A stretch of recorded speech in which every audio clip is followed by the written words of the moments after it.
This is the Overdue Homework Podcast.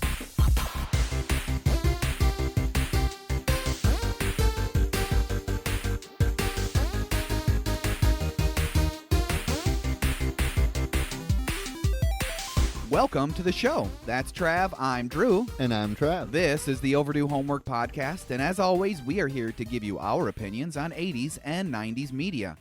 Please contact us at podcast@overduehomework.com. Trav, how are you doing? Really good, Drew. Good. Way better than last week when we had yeah. that hot shower, hot water. Love it. No flooded basement. Life is great. The little things that you learn to really appreciate after they've been gone for 13 days. Oh, my God, dude. You think the first cold shower, well, it's not so bad. Not so bad. I can deal with this. Yeah. And then the second one, okay, this sucks ass. Cold showers are supposed to be really good for your health. I know, that is true, but not good for your mental health. No. I read something, heard something on the radio maybe saying that you should turn your shower all the way to cold for like the last 30 seconds of your shower. Really? I have yet to do it. Yeah. I just can't bring myself to do it. I don't know. Maybe after mowing the lawn or something. Oh, even then, I'm like, I can't do it. I'll turn it up hotter first. Yeah, seriously. Well, how are you doing, Drew? I'm doing really good. I got some new glasses like a week ago. Nice. And you turn 40 and you get some bifocals. Hey. So, yay, I got some bifocals. That's I need exciting. to get some new ones, too. I do have to say, as resistant as I was to getting bifocals, it's made my life a lot easier. I can actually read what I'm holding now. So nice. That's good. That is good. That's that is good. kind of necessary for what we do. It's really, really good. I don't have to close one eye or squint or take my glasses off to read. I can just kind of look down at the bottom of my glasses. Oh, I can read that now. Right. Amazing. Amazing. Listen to your optometrists, folks, and get them bifocals. So there were no articles that I use in production of this podcast. I'm going to do what I do every episode that we do DBZ in, and I'm going to say, go back and listen to the first few episodes of our DBZ Season 1 from last year, and you'll get a whole bunch of fun information if you haven't listened to those episodes at all. So please go back and listen to them. And if you have listened to them, go back and listen to them again. Yeah, do it. So, of course, we're doing DBZ Season 1, episodes 31 through 36. The original Japanese run of these specific episodes was from December 20th, 1989 through February 14th, 1990. The North American release was May 3rd, 1997 through September 13th, 1997. So it's interesting, like whole 7 years it took to get to America. Yeah. And now anime's like dual release, America and Japan at the same time, practically. Right. So pretty much. it's grown pretty big over here stateside. So yeah. I'm appreciative of that, big time. So our first episode is Saiyan-Sized Secret. Sounds kind of dirty. Previously, Sounds very dirty. Previously on Dragon Ball Z, Vegeta and Goku, they be kicking each other's ass, which is fun to watch. I love that stuff. Definitely. Goku has his back against the wall. He can hardly keep up with Vegeta, so he resorts to the Kaioken. His only option is to power up past Kaioken times 2. No, I told him not to do that. His body can't handle it. Thanks, King Kai. Time to screen for 5 minutes as Goku powers up, and Vegeta looks a little worried. Yeah. He better be. Because Goku's going to be laying a hurting on him here in a second. Vegeta tries to power up himself, but frankly, it's just not enough. Not enough. He can't compete with the Kaioken. Goku hits Vegeta with a massive gut punch. The hardest gut punch of the series so far. The hit and Vegeta's reaction make me think that it's probably the first time he'd ever been hit that hard. Definitely. Not even in like training against other Saiyans. Like Goku annihilated his stomach. Oh, yeah. He should have barfed. Where's the barf? Right. Barf. Well, I mean, other than Broly, who he hasn't met yet, technically, or at least that they've shown at this point, Nappa was like the second strongest Saiyan, right? Yeah. And he made quick work of him. He really did. So Vegeta yeah. is head and shoulders above all other Saiyans. So Goku gave him quite a gut punch. The massive gut punch. Don't forget about Yajirobe. He's still hanging around doing his Yajirobe thing. Yep. Wishing he was not there. Wishing he was not there. Which is, it's amazing that since they reveal that he has a hover car and a capsule, why didn't he just ditch? Yeah. Okay, whatever. We'll move on. We'll get to that eventually here. So we flash over to Kame House, and they have no way of knowing what's going on. Goku's power-up destroyed the scouter that Bulma had, and Baba's crystal ball is still on the fritz because of the level of power. So it's really messing with everything across the world. They speculate that Goku may have won already, but Roshi is a downer and is all like, a candle burns the brightest right before it's extinguished. I'm like, thanks a lot, Roshi. Come on, dude. So, are you saying that Goku's in trouble? No, I'm talking about candles. That's a funny bit. Roshi's like, I'm still going to make a joke, even though the world's on the line. Back to the fight, and Goku seems to have the upper hand, landing blow after blow, causing Vegeta to end up helpless on the ground. His power, how can he be so strong? He's blocking my attacks like they were nothing. What a guy. He won't quit.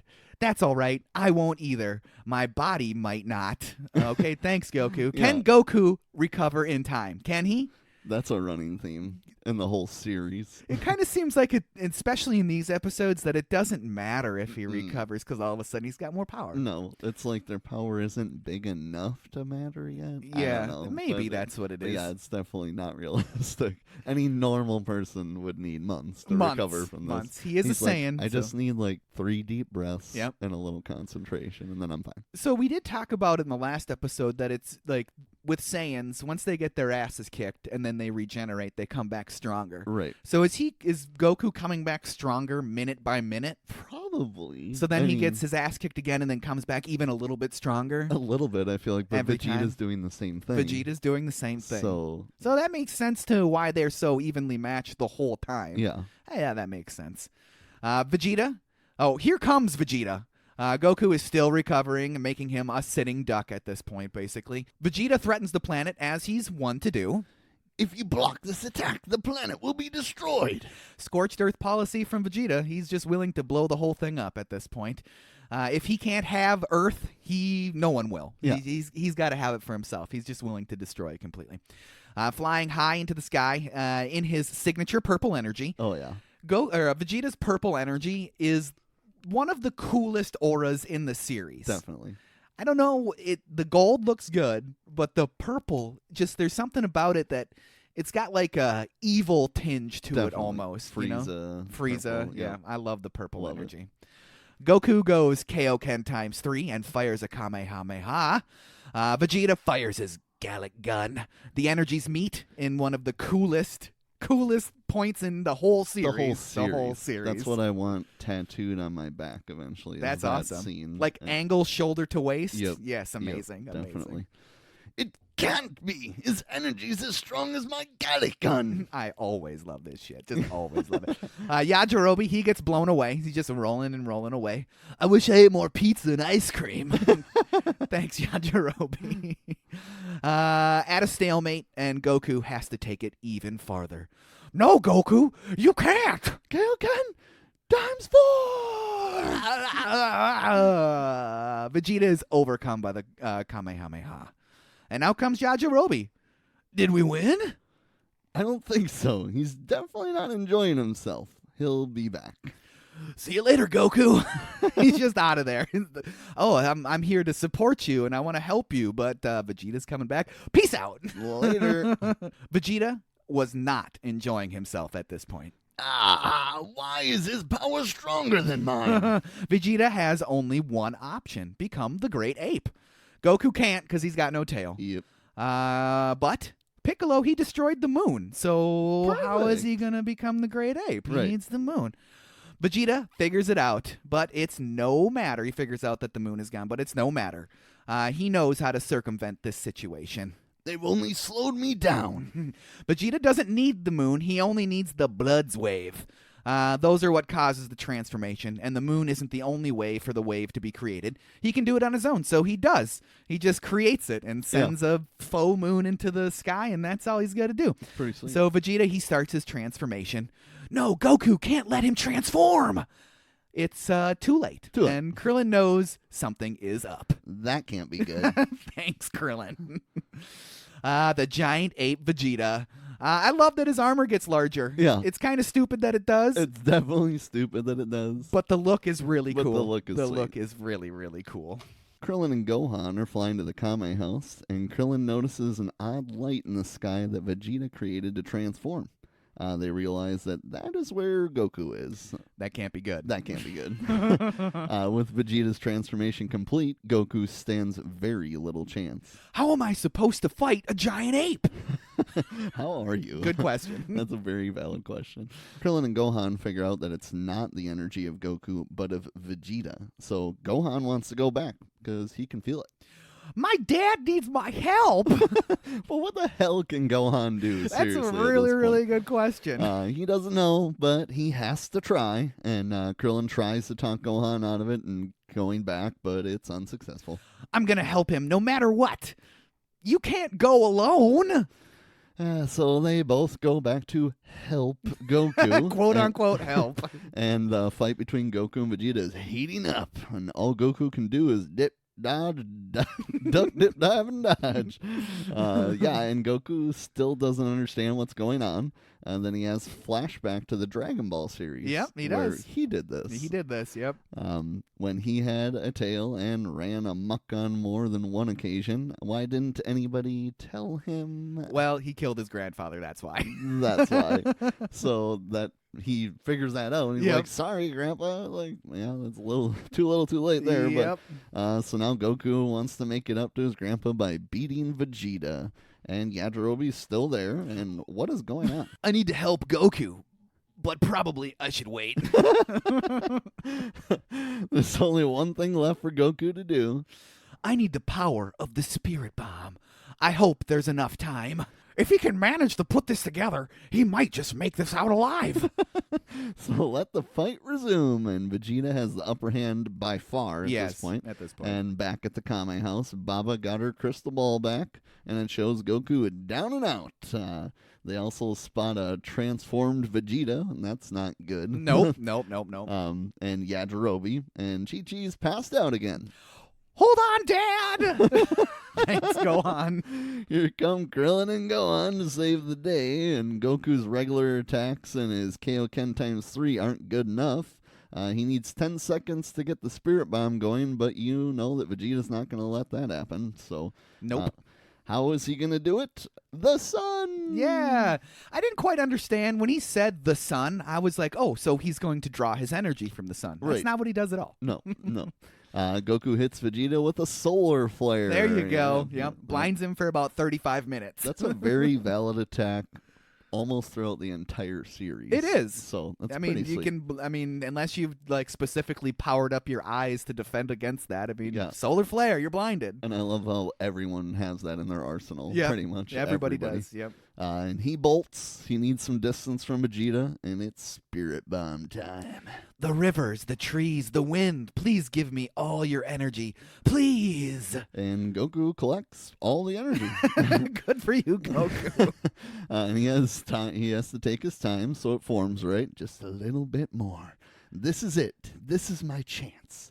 I only have one shot. I have to make it count. If I won't stop him, then nothing will. Vegeta beats him to it. Yep, he's not going to let it happen. Goku gets blasted. I guess that does it for a great hero of this planet. Not so fast, Vegeta. I'm not dead yet. Goku only needs a few more seconds. What a mistake. Not only that Goku has used all his power preparing for the Spirit Bomb, but Vegeta will happily put Goku out of his misery. Yep. Once and for all. Yep, finally. He says that quite a bit throughout these episodes. I'm going to kill you once and for all, but then I'm not going to kill you.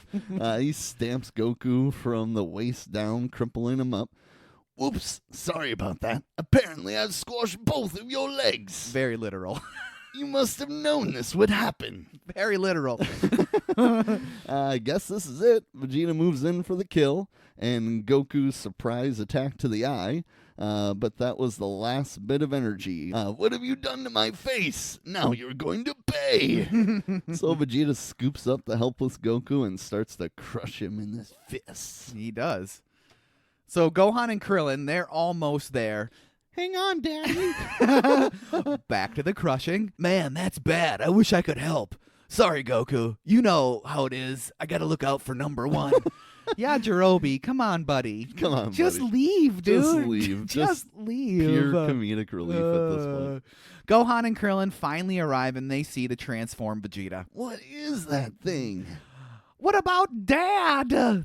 Jesus, Gohan. They run in to help, but they are stopped by Yajirobe. Stop! Don't you see the size of that thing? But Krillin and Gohan, they gotta help because they have some honor, unlike Yajirobe. True. Goku could die at any second.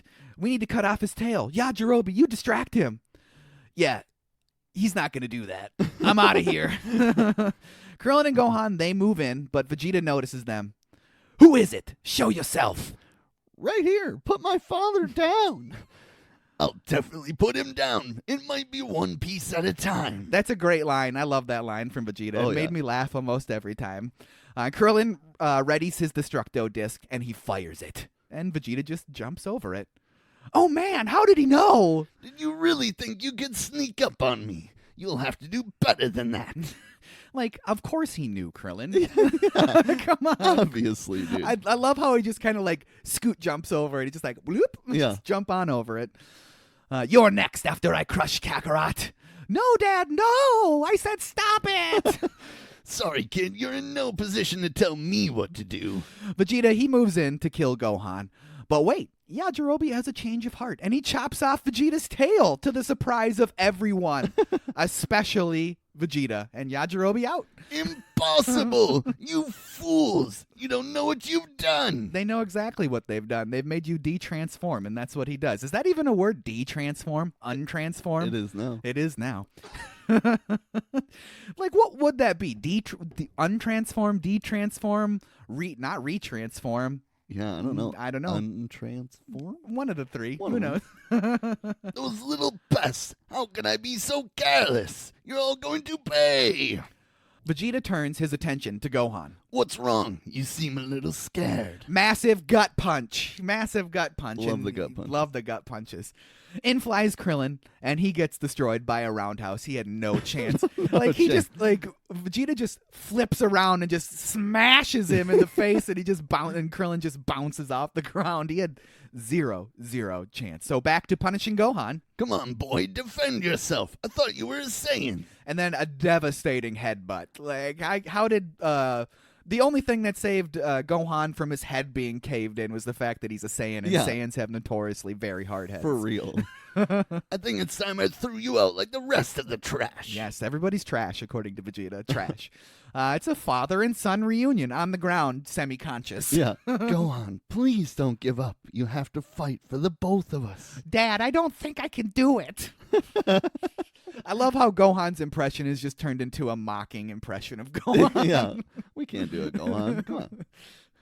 Don't be scared of him. You're a lot stronger than you think. You're not alone. You still have Krillin to help. I believe in you, son. Being a good fiend, it's like being a photographer. You have to wait for the right moment. And knee to Goku, just in the stomach while he's laying there. Sorry, father-son time is over. Dad, no, stop. I said stop. Let's go. Sure, kid, let's go. I'm game.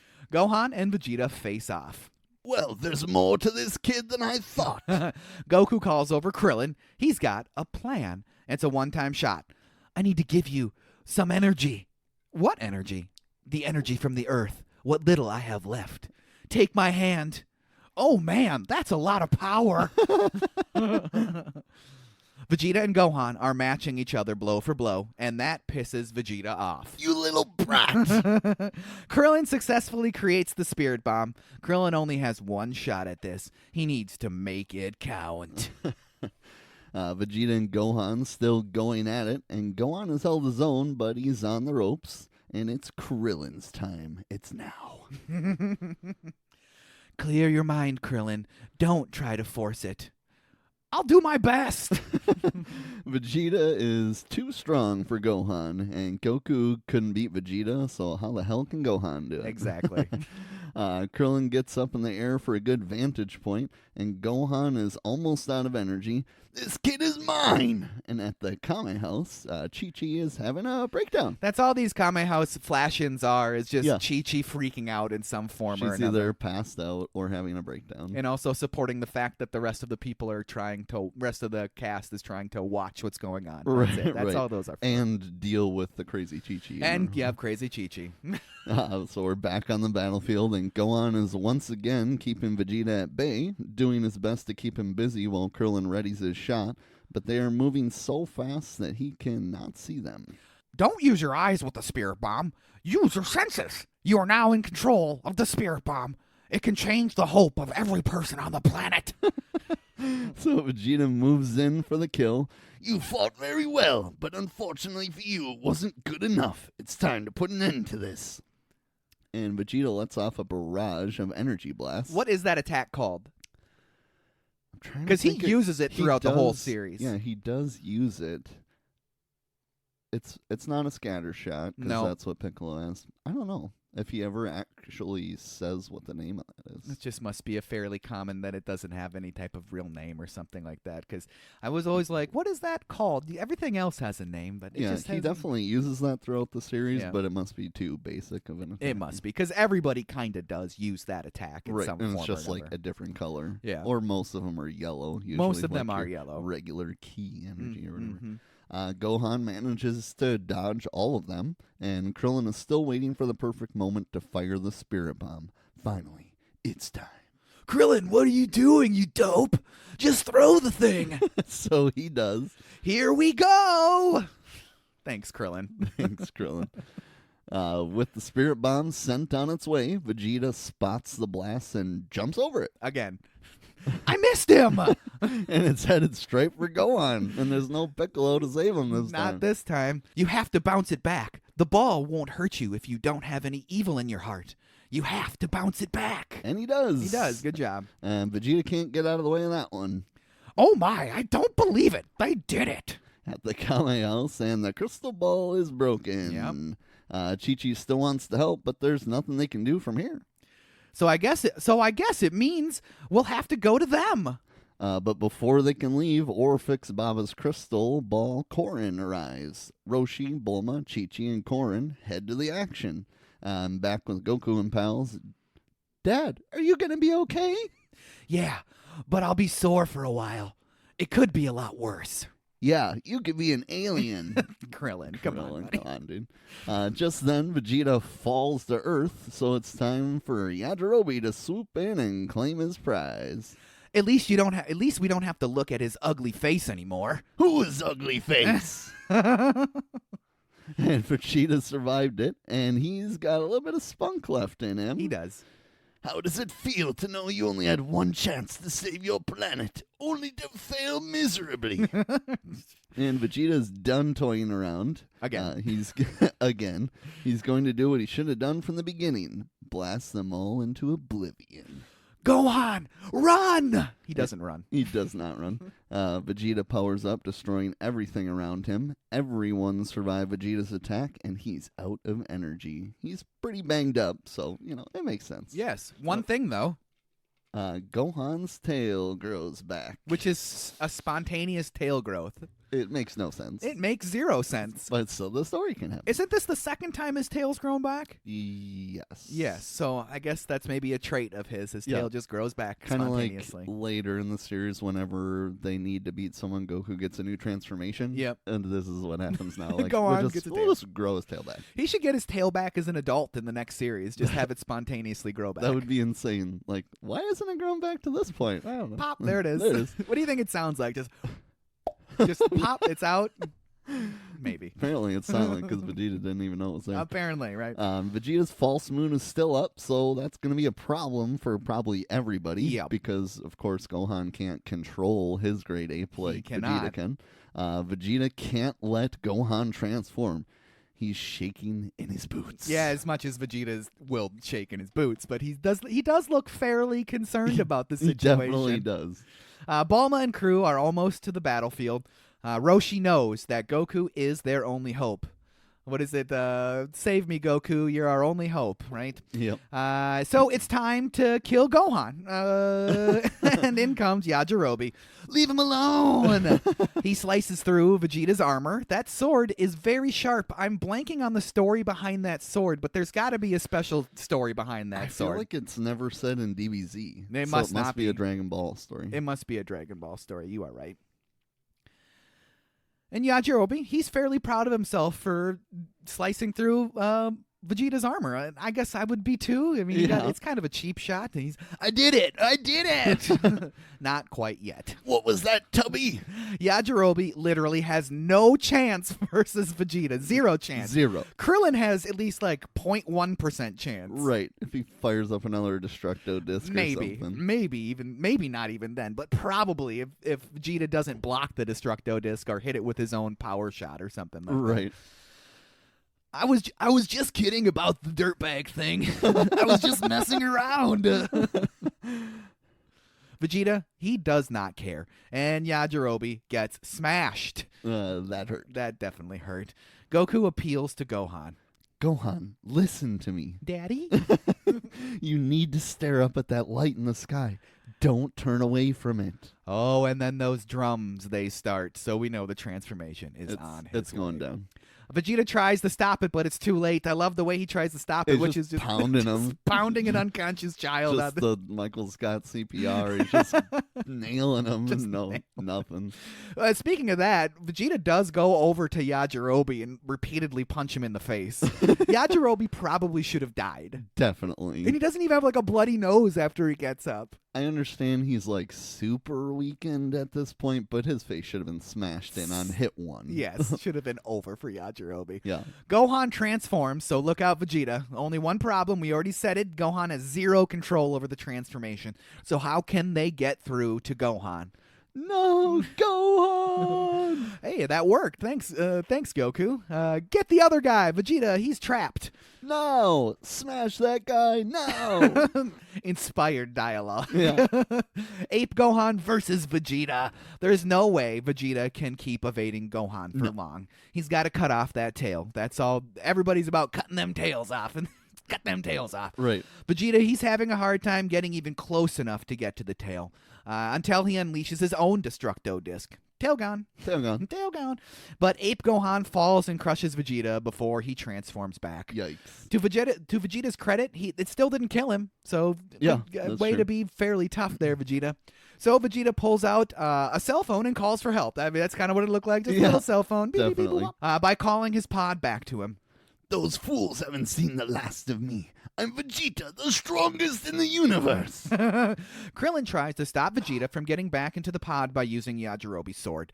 Poised to save the planet, Krillin raises the sword to end Vegeta's life.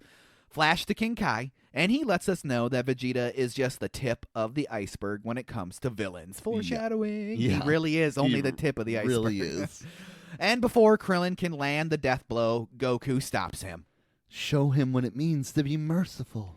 Think about it. What about Piccolo? He was bad and is now good. Yep. So Vegeta can make the same decision and become a powerful ally and a good friend.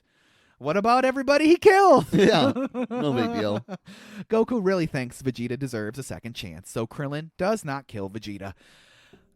That is some major self-control and really reflects the fact that Krillin trusts whatever Goku has to say, no matter the situation. 100%. Best friend and can kick his ass himself. So, I mean, he's got to trust him. He's got to trust I need you, Goku. So, as long as you're going to keep training and be able to beat him if he comes back. Because I can't. Okay, I showed that. I mean, why not just, slice an arm off then? Yeah, something. Just slice an arm off. Just do something. At least, a few toes to throw his balance off. There you go. One big toe.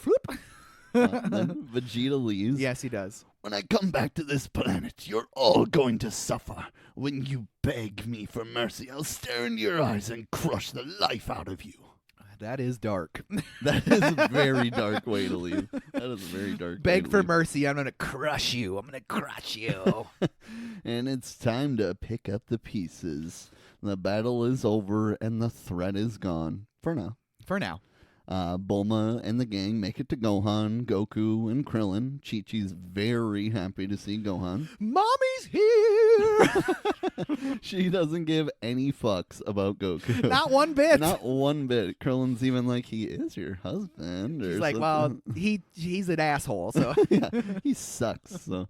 Luckily, Bulma and Roshi do. Thank goodness. And Korin. Yep.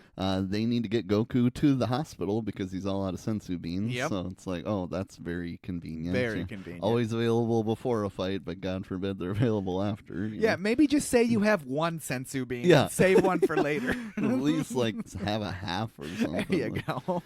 So they load everybody up and head back to civilization. And even though the Dragon Balls are gone, there might be a way to bring back Yamcha and the rest.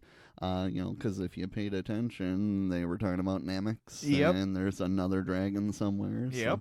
So, they land to pick up some corpses. That's pretty dark. Very. No Chaozu. He blew himself to smithereens. Bleak.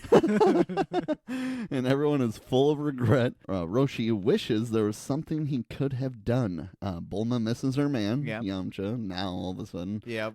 Even though she kind of hated him. Yep. Finally, Gohan wakes up.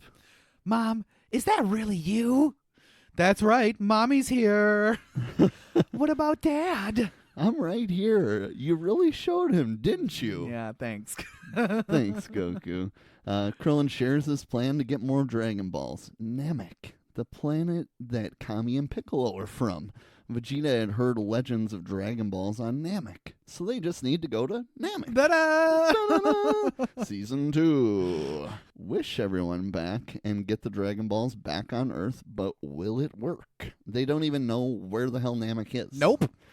King Kai, he knows. Of course I know where that is. But first, congratulations on pulling through and beating Vegeta. Now, where is Namek? The coordinates are 9045XY. And Namek was once a very beautiful place, but then there was a catastrophic event. There may not be many survivors. There's only one way to know for sure, and King Kai feels it out. Kami was sent to Earth when the planet was devastated. Good news, everyone. I found the Namekians. There's about 100 left, so that's some. Yeah, it's some. It's some. They're pretty peaceful by nature, so no need to worry. If it's a planet full of Piccolos. He was the exception, not the rule. Not the rule, which seems weird that he's not the rule because he was pretty evil. Right, you would assume. How do they get there? A spaceship? I don't know. One problem, though. Using the best Capsule Corp spaceship available, it will take over 4,000 years. That's a long time. Yikes. I don't think anybody's got that amount of time. What about using a Saiyan spaceship? Nappa ship? Yay! Where is Nappa ship? In East City. Not only that, but Krillin has the gadget that Vegeta used to call his pod to him. A little cell phone thingamajigger. Yep. So, Namek, here we come. Roll credits. I love that freeze frame at the end because they all point, Namek, here we come. Yeah. I love it. They're so there should have been there kind of is a couple of road trippy episodes, isn't there? Yes, there is. Definitely. So your final opinions on those episodes, Trav? Really strong episodes. Very strong episodes. I mean, that last one, you're just kind of wrapping up the story, which is to be expected after, now we've done 3 straight episodes of the Saiyan fights since after 3 episodes of showing them on their way to get there, So, yeah, it was definitely awesome. I mean, you can't complain about the Kaioken times 3 or 4 Kamehameha up to the Galaga. No, that's not like one the bit. coolest thing. And then get a little taste of Gohan in 8 form again and all that. So it's pretty strong episodes. Very strong episodes. I used to, on my first watch through the series, I used to really dislike when they would transform into the apes because it seemed like a cop-out to me. And in subsequent watches, I'm like, I really like when they transform into the apes. I would prefer more ape action in some of these series. Yeah, the apes are drastically overpowered, but there's ways to defeat them. Especially once they're Super Saiyan. Exactly. Because, they show the first Super Saiyan is in grade 8 form or whatever. So that'd be cool to see that. But because isn't that kind of the explanation behind Super Saiyan? Is it's kind of a condensed grade 8 form? I think so. Yeah. Like your learning to control that. Basically. Yeah, basically. And we won't even talk about Dragon Ball GT with that ape form that he transforms into, because technically it's not canon, so we won't even talk about that. But yeah, I totally agree with you. These are some of the more exciting episodes in Dragon Ball Z, and it's the first season. They really set the tone for what the rest of the series is going to be like. And it's kind of like innocent almost in a way, because every season after this is just a power race and powering up and powering up and powering up. And there's something almost mystical about this first season, and with them really pushing their limits, going from practically normal people to full-on superheroes. And the next time that really happens for me in the series is when they make their first Super Saiyan transformation. Definitely. And then after that, it's kind of muddied with Super Saiyan 2 and Super Saiyan 3 and stuff. But those first two, like Kaioken and then the Super Saiyan transformations, are really great and really like mystical and mythical for this in the series for me. And there's a lot of action in this first season. Yes, like there is a lot of action. But I'd really like when they're on Namek, so we're in for some good shit coming up. We made some really cool characters on Namek too, and I love that Namek becomes a fixture in the series. Yep. Namek is a cool place, and it really gives them an excuse to get off of Earth and not have to worry about so much collateral damage. Right, only 100 people there. So. Yep. Instead of killing millions potentially, like what happened in 100 max. So great series. I cannot wait to wrap up our Summer of DBZ coming up here pretty soon. So our homework assignment, that is, unless you have anything else you want to talk about with those. Okay. No. Our homework assignment for next episode is Days of Thunder from 1990, directed by our friend Tony Scott, which even leads further credence that Days of Thunder is Top Gun in NASCAR. Same director. Screenplay by Robert Towne. Story by Robert Towne and Tom Cruise. Produced by Don Simpson and Jerry Bruckheimer, our old buddy Jerry Bruckheimer. All right. Starring Tom Cruise as Cole Trickle, Robert Duvall as Harry Hogg. That's a terrible name. Randy Quaid as Tim DeLand. Nicole Kidman as Dr. Claire Lewicki. Michael Rooker as Rowdy Burns, John C. Reilly as Buck Bretherton, Carrie Elways as Russ Wheeler, cinematography by Ward Russell, edited by Billy Weber and Chris Lebenzon, music by Hans Zimmer. That's a pretty big name. Nice. Production company was Don Simpson / Jerry Bruckheimer Films, distributed by Paramount Pictures. It was released June 27th, 1990, a budget of $60 million and a box office of $157.9 million, and that is $372.6 million in 2024. Damn. Some big names in that movie, huh? Big names. Randy Quaid. Day after my first birthday. After your first birthday. And that's the Michael Rooker from Walking Dead. Correct. Hell yeah. Michael Rooker and Carrie Elways, which is always fun to see, who was in Hot Shots. Nice. Yeah, so that's always fun to see. I love me some Carrie Elways. I met Michael Rooker at a con in Twin Cities. Nice. I'm going to have to share that picture. We're flipping off the camera. Oh, nice. And then normally people charge you for extra pictures. He told me to have all my friends come up and take a free one together. Awesome. By flipping off the camera. He's super cool. He must have really liked that. Yeah. That's awesome, man. That's awesome. This is a movie that is a fun movie. I'm excited to get back to some Tom Cruise. Oh, yeah. Especially peak Tom Cruise. Peak Cruise. You might think Mission Impossible's Peak Cruise. This is Peak Cruise. Nice. Peak Tom Cruise. And I've never seen it, so back to the heart of the podcast. It's really, really good. It's been many, many years since I've sat down and watched this movie, so I cannot wait to get back to it as well. What's funny is way 2+ years now ago when you decided we were going to do this and we started the podcast, I had a chance at a bunch of 80s, 90s movies, and I just grabbed this with the feeling that we would do it eventually, and sure enough, I never brought that up to you, but we picked it, and here we did are. it. We did it. We're It's doing hilarious. it. I can't wait to do it. This is the movie that Nicole Kidman and Tom Cruise met on, by the way, so that's where that relationship started. Trav, is there anything else you want to talk about before we hit that outro? Nope. Then hit me with that outro, Trav. Outro time, one more time in a row with no emails. God damn it. So we need people to email us. A reminder that our email is podcast@overduehomework.com. Make sure you email us with some questions or suggestions. So I just have a few questions for Drew. Awesome. First one is, if you could be any fictional hockey player, whether we've covered it or not, who would you be? Any fictional hockey player. Okay, so it's probably going to be 2. I can't remember Keanu Reeves' name in Youngblood, but I would probably choose him just because I love his character in that movie. Yeah. I can't. What was his name in the God movie? Damn it. Yeah. What was his name? He had like a nickname in it too, like Dauber, Gopper. Right. Something. I can't think Okay, of so it. Keanu Reeves or Charlie Conway from Mighty Ducks. Oh, nice. He's the hero. He's the hero. Love it. Love Charlie Conway. So if I had to pick one, it'd be Happy Gilmore. Ah, nice. Because if I can realize early that I suck at hockey and just stumble upon golf and win thousands of dollars for Hell yeah. barely killing my body, that would be awesome. That would be awesome. No chance to stab anybody with your... No, I suppose you could break a club and try to stab somebody with your club. yeah. Spent the most time in a penalty box. Yeah. And then my next question is just, are you guys watching anything new? What shows have you been watching lately? So we started House of the Dragon Season 1. Nice. Because we want to watch Season 2. Right. And we like it a lot. I'm a huge Matt Smith fan. He was in Doctor Who. He was one of the doctors in the 2000s. And so he is in it. And so I'm a huge Matt Smith fan. I'm like, I love Matt Smith. So that's helpful. He's pretty dastardly in House of the Dragon. He's the one in Morbius, or have you seen Morbius? I don't think I've seen Morbius. Okay. No, I have not seen that.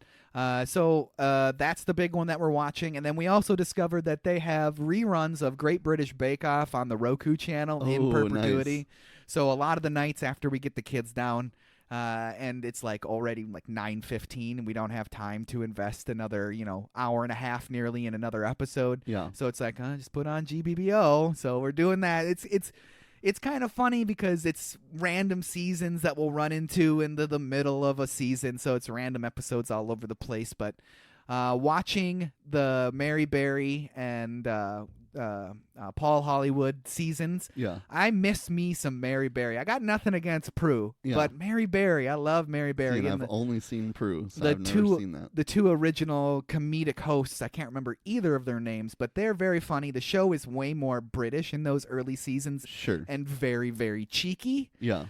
So it's fun sexual innuendo jokes that you don't really see on the Netflix version anymore. But I would recommend it. Go to the Roku channel and watch some of those episodes. We did just watch the newest season of Great British because we hadn't seen that. It's very good.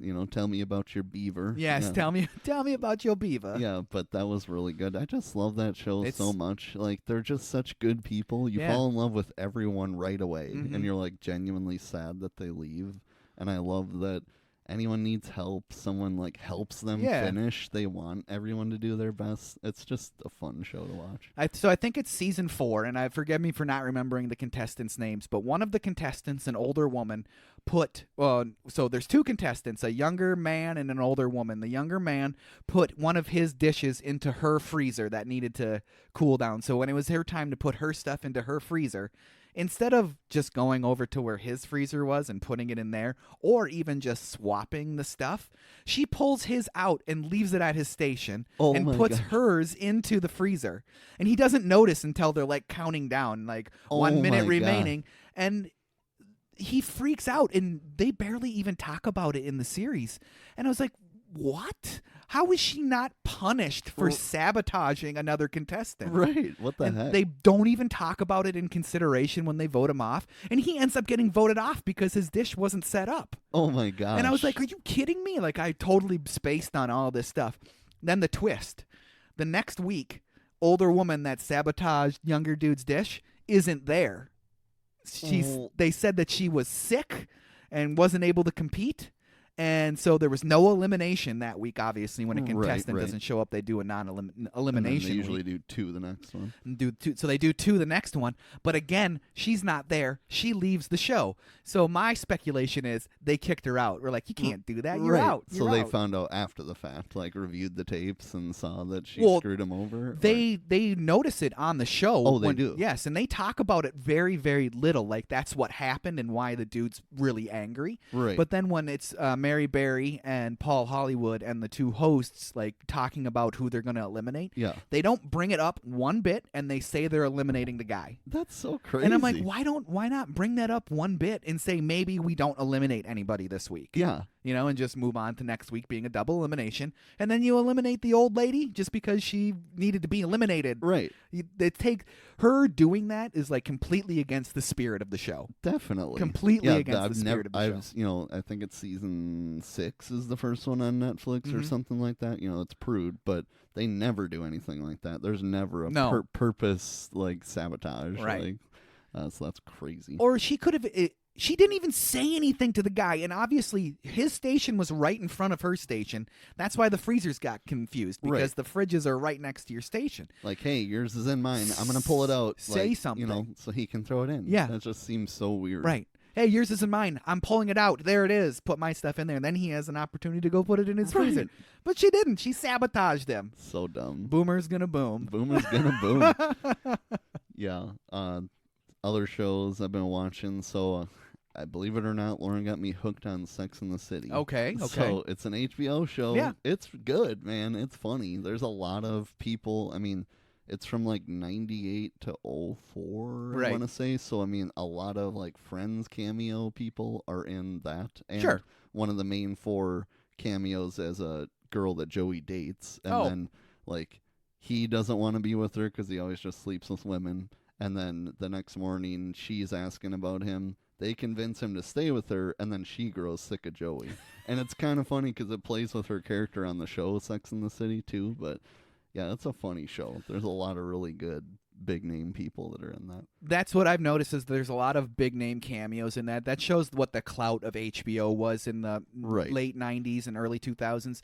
It doesn't have quite the same clout as it used to because of streaming and everybody, big movie stars being willing to do smaller projects on streaming services. But it ran concurrently with The Sopranos during what you could say is the birth of the golden age of television. Definitely. And you would not have the golden age of television without Sopranos, and you would not have the golden age of television without Sex and the City. Yeah. They were both phenomenons for different reasons. I've seen very few episodes of Sex and the City. Sure. My wife, Kristen, was into it for a long time, and it was a show that I just wasn't interested in seeing. So when she would watch it, I would go play video games or something like that. But wanting to maybe give it a second chance, sure, maybe I would give it a second chance. It's good. I'm not I mean, 25 I caught anymore. a few episodes, and then I caught in like season 4 and started watching through the rest, and I really enjoyed it, so then we started it over.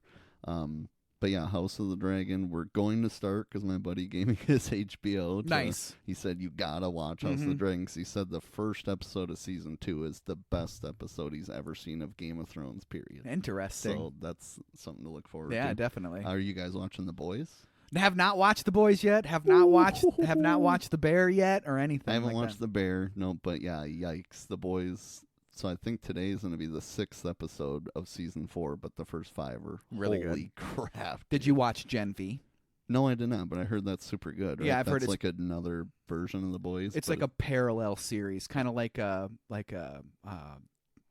a school for younger superheroes. Sure, like X-Men First Class. Yeah, there you go. That's what I was looking for. Nice. One other show. So they reference each other, apparently, Gen V and the really? new season of The Boys. Like, they reference each other, and there's some crossover. But you don't need to have seen Gen V to watch the new season of The Boys. Right, yeah. Only other show, we just started How I Met Your Mother. Oh, nice. I've never seen that before. Yeah, I've never seen that. I'm not really big into sitcoms, so I don't know. It's not up there with, like, it's not up there with, like, obviously Friends or It's Always Sunny that you got me hooked on. Oh, that show's so but good. It's good. Yeah. It's fun to watch in the background as we're playing games, pretty much. I know I've said it before, and it's kind of played out because a lot of people have this opinion, but the laugh track on sitcoms is just really hard for me to get past nowadays. Sure. Even watching Seinfeld, that I love, after a few episodes, I'm like, I can't do the laugh track anymore. Yeah. Watching them pause and wait for the audience to laugh and just stand there and stare at each other is just too much for me sometimes. It's too like, much, I can't definitely do it. And one of my biggest problems is I don't like Ted, and he's the main character. Yes. That's usually a bummer. It's like I like Barney, MPH, of course. Sure. And then Marshall is Jason Segel. He's hilarious. Bob Saget is the voiceover, right? Who's supposed That's to... who it is. It's Bob Saget. That's who it is. The whole time I've been trying to think of whose voice that is that's narrating. Who's supposed to be Ted, because Ted is... Why did they have different voices? He's an adult man. Right. Yeah. Like he's just his voice is so different all of a sudden. I didn't even think of that. That's funny. But that's what I mean. I've seen snips and bits of that series, and I've heard people. That's not my original take. I've heard that take before about that series. So that's funny.